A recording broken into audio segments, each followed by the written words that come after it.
चंचल नाम की लालची महिला अपने पति रंगीला के साथ रहती थी। एक दिन चंचल अपने पति रंगीला से बोली, अजी सुनते हो, बहुत दिन हो गए, कोई तगड़ा मुर्गा हमारे जाल में अभी तक नहीं फंसा। तुम बिल्कुल सही कह रही हो। पहले तो रोज एक नया मुर्गा फंस जाता था, अब पता नहीं क्यों जाल में नहीं फंसता कोई। चंचल, सारे गांव के लोग हमारे बारे में जान गए हैं, इसीलिए वो हमसे जो है होशियार हो गए। लेकिन शायद वो नहीं जानते कि मुझे भी चंचल कहते हैं। ऐसा कोई सगा नहीं जिसे मैंने ठगा नहीं। तुम कहना क्या चाहती हो? क्या तुम्हारे मन में कोई योजना चल रही है क्या? कुछ दिन पहले तुम भंगार से पीतल की मूर्ति चुरा कर लाए थे ना? हाँ, मुझे याद है, लाया तो था। चलो उस मूर्ति को लेकर बाजार चलते हैं और अच्छे दामों में बेच कर आते हैं। लेकिन चंचल, उस मूर्ति को कौन खरीदेगा? अरे कोई ना कोई मूर्ख फंस ही जाएगा। वैसे भी संसार में मूर्खों की कमी थोड़ी ही है। कुएं का मुफ्त का पानी छोड़कर पानी की बोतल पैसों में खरीद कर पीते हैं। बस पानी का नाम बिसलरी हो। ठीक वैसे ही हमें मूर्ति के ऊपर एक झूठ बोलना होगा और कोई ना कोई तो हमारी झांसी में फंस ही जाएगा। चंचल के कहने पर रंगीला मूर्ति लेकर चंचल के साथ बाजार में चला गया और चंचल बाजार में आवाज लगाने लगी, अरे कोई है जो इस पवित्र मूर्ति को खरीदेगा? जो भी इसे खरीदेगा उसके दिन बदल जाएंगे, उसके भाग्य खुल जाएंगे, धन की वर्षा होगी, उसका जीवन खुशियों से भर जाएगा। चंचल की आवाज सुनकर एक व्यक्ति चंचल के पास आकर बोला, ऐसी कौन सी मूर्ति है जिसे खरीदकर भाग्य बदल जाएगा? आँख से अंधे हो क्या? दिखाई नहीं देती मेरे हाथ में चमकती हुई पवित्र मूर्ति? लेकिन ये मूर्ति तो बहुत ही पुरानी मालूम पड़ती है और ये तो कहीं से भी नहीं चमक रही। इस मूर्ति को जब खरीदोगे उसके 2 दिन बाद इसका चमत्कार दिखेगा। वो सब तो ठीक है, लेकिन ये मूर्ति आखिर है किस चीज की? ये तो बच्चों का खिलौना मालूम पड़ता है। ये बच्चों का खिलौना नहीं है मूर्ख है। जल्दी से इस मूर्ति से क्षमा मांग ले, नहीं तो यहाँ से जाने के बाद ही तुम्हारे बुरे दिन शुरू हो जाएंगे, बता रहा हूँ। और अगर तुम इस मूर्ति को खरीद लोगे तो तुम्हारे दिन सुधर जाएंगे। अगर ऐसी बात है तो तुम इस मूर्ति को बेच क्यों रही हो? अरे हम चाहते हैं कि जिस तरह से हमारा भाग्य बदला है, इस तरह से और भी लोगों का भाग्य जो है बदल जाए। ये मूर्ति कितने की है? पूरे 10,000 रुपए की है, लेकिन जैसे ही 10,000 रुपए की मूर्ति लेकर तुम घर पहुंचोगे, हो सकता है तुम्हें व्यापार में 10 लाख का मुनाफा हो जाए। चंचल की बात सुनकर वो व्यक्ति चंचल की बातों में आ गया और 10,000 देकर वो मूर्ति लेकर चला गया। चंचल और रंगीला पैसे लेकर खुशी खुशी घर आ गए।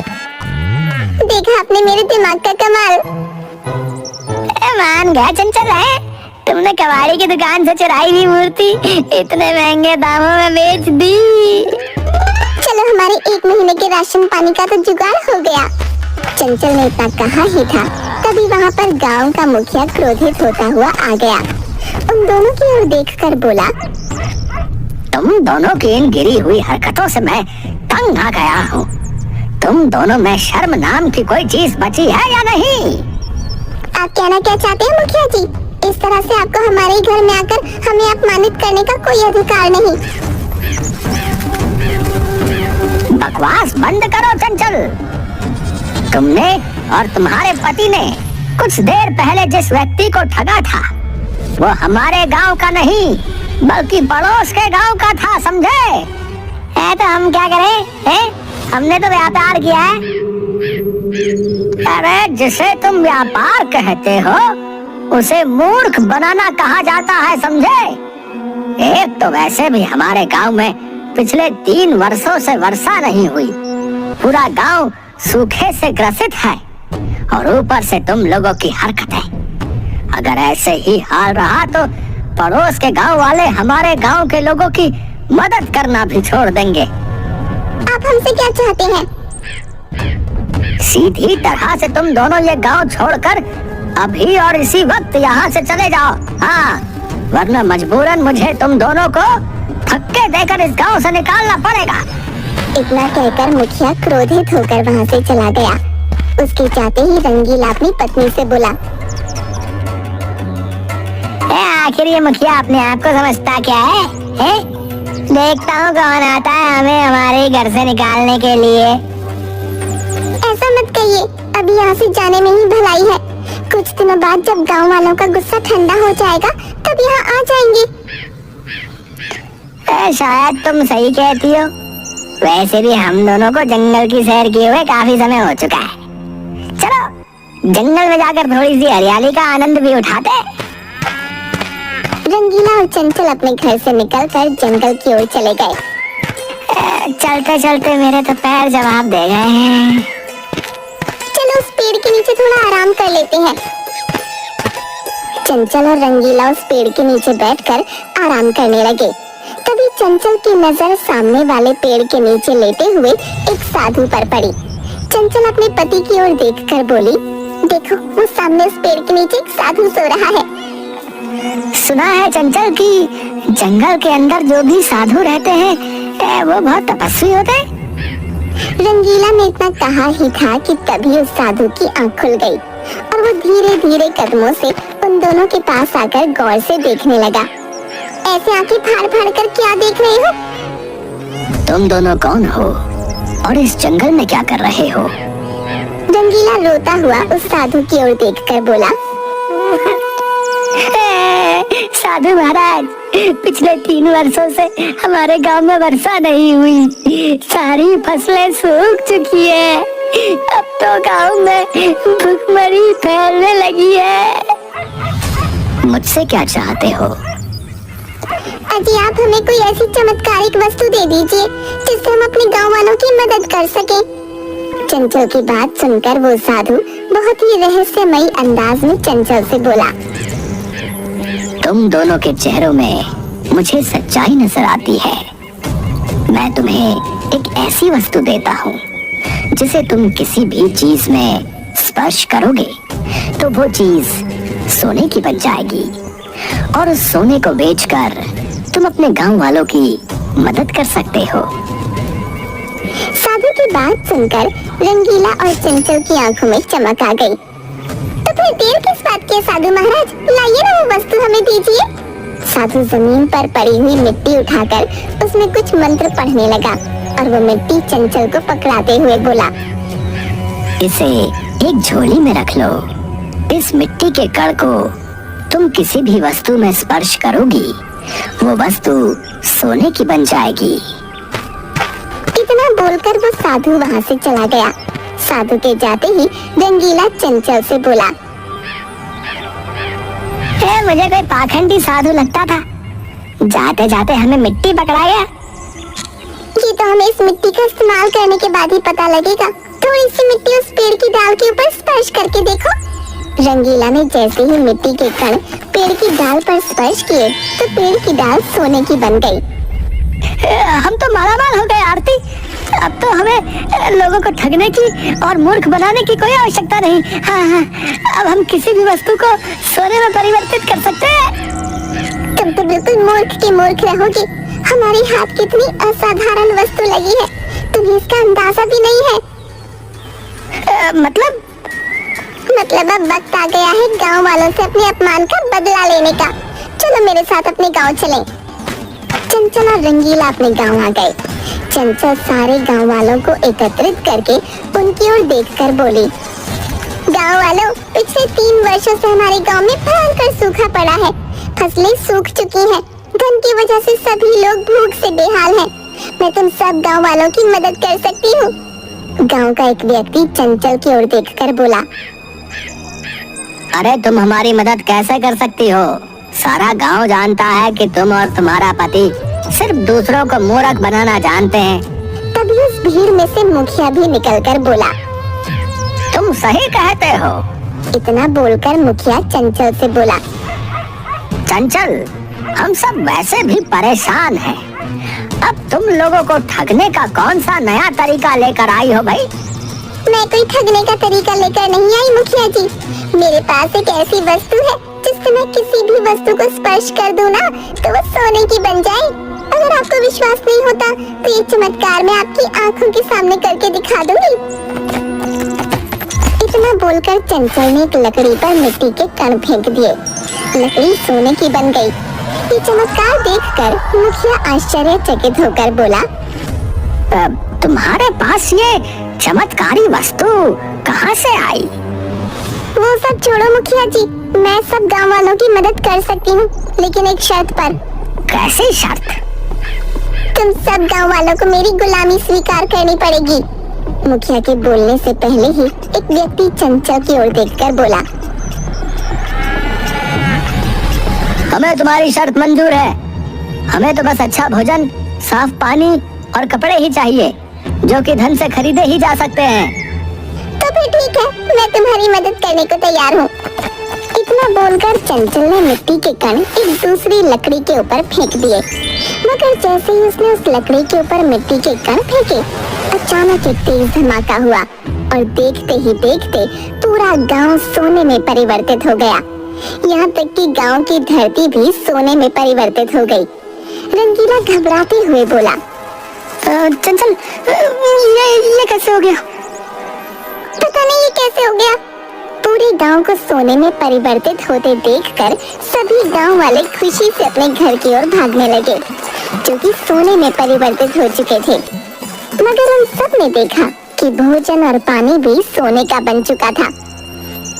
एक गांव वाला खुशी से चीखता हुआ बोला,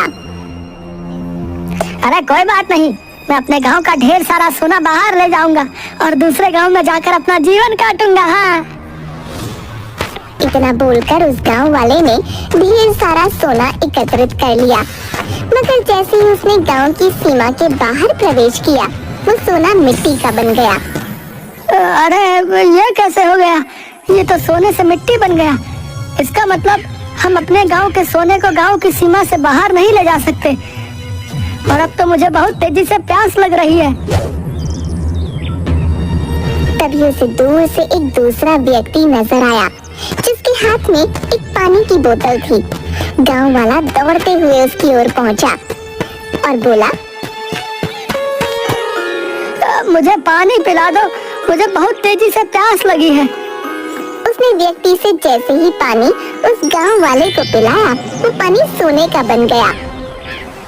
ये क्या? ये तो पानी भी सोने का बन गया। अरे वाह, तुम तो कोई चमत्कारी मनुष्य लगते हो भैया। बोतल के अंदर सारा पानी सोने का बन गया। अरे अब मैं इसे बाजार में बेचकर बहुत सारा धन एकत्रित कर लूंगा। मगर अचानक वो सोना मिट्टी बन गया। लगता है तुम शापित हो। इतना बोलकर वो वहाँ से चला गया। इस घटना के बाद गांव में भूखमरी फैल गई। कोई भी व्यक्ति अगर सोना बाहर ले जाता तो वो मिट्टी का बन जाता, और अगर बाहर का कोई व्यक्ति भोजन उस गांव में लेकर आता तो वो सोने का बन जाता। अपने गांव की दुर्दशा देखकर मुखिया रोते हुए चंचल से बोला, ये सब तुम लोगों के लालच का फल है। तुम्हारे लालच के कर्मों की सजा मेरा पूरा गांव भुगत रहा है। तुम्हें सोने का बहुत लालच था ना? अब देखते रहो सोना, और अपनी आंखों से अपने ही गांव वासियों को मरते हुए भी देखना। इतना बोलकर मुखिया वहाँ से चला गया। चंचल और रंगीला का दिल गांव वालों की दुर्दशा देखकर पिघल गया। चंचल, सच में हमने बहुत बुरा किया। तुम सही कह रहे हो। मुझे बिल्कुल भी अंदाजा नहीं था कि हमें इसके इतने बुरे परिणाम भुगतने पड़ेंगे। साधु ने हमारे साथ धोखा किया है। हमें उस साधु को तलाशना चाहिए। रंगीला और चंचल उस साधु को ढूंढते हुए जंगल की ओर निकल गए, और आखिरकार उन्हें वो साधु दिख गया। साधु मुस्कुराता हुआ बोला, क्या हुआ? तुम दोनों के चेहरे क्यों लटके हुए हैं? तुम्हें तो खुश होना चाहिए कि तुम्हारा पूरा गांव सोने का बन गया, सिवाय वहाँ के इंसानों को छोड़कर। ये गलत बात है। हमने ऐसा बिल्कुल नहीं कहा था। तुमने हमारे साथ धोखा किया है। मैंने कोई धोखा नहीं किया। बल्कि तुमने स्वयं अपने साथ धोखा किया है।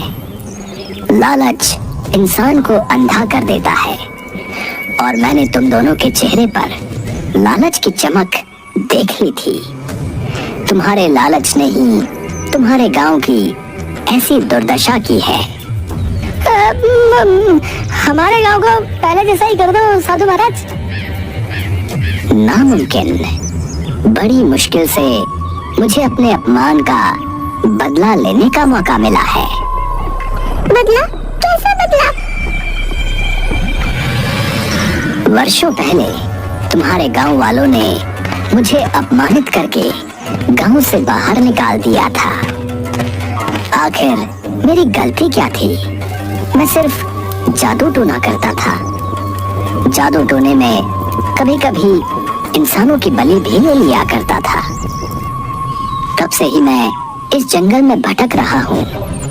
जब मैंने तुम दोनों को देखा तो मैं समझ गया कि मेरे पास एक मौका है बदला लेने का, क्योंकि मैं उस गांव की सीमा में प्रवेश नहीं कर सकता था।